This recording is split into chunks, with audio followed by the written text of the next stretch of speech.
عني يا رحمن، اشرح صدري قرآن، املأ قلبي قرآن، واسق حياتي قرآن.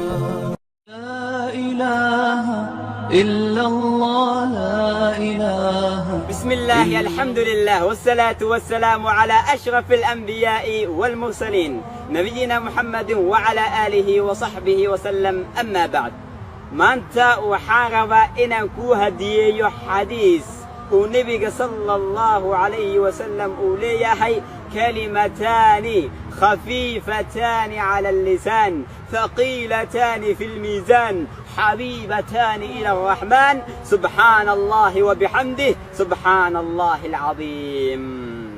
laba kelimadood oo carabka ka fudud, miisaanka maalinta qiyaamana ka culus. yacni hadduu camalkaas uu sameeyo, erayadaas uu dhaho, ajar badan ayaa la siinayaa. xabiibataani ila arraxmaan, ilaahay agtii midka naxariis badan agtiina loogu jecel yahay waa subxaana allahi wabixamdihi subxaana allahi alcadiim.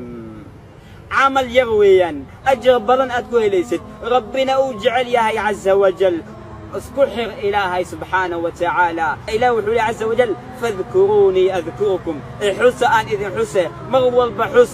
badi kelimadooyinkan waxaad awooddaa 100 mar inaad dhahdid subxaana allahi wabixamdih subxaana allah. ilaahay subxaanahu wa tacaala waxaan weydiisanaynaa inuu ina jeclaado, maalinta qiyaamana miisaanka xasanaadka inoo badiyo ayaan ilaahay subxaanahu wa tacaala weydiisanaynaa. iyo inta sii faafisa fiidiyogan, sababtoo ah laga yaabaa qofka aad u sii faafisay dhegaystay khayrkan in uu ku dhaqmo, adigana ilaahay uu kugu jeclaado.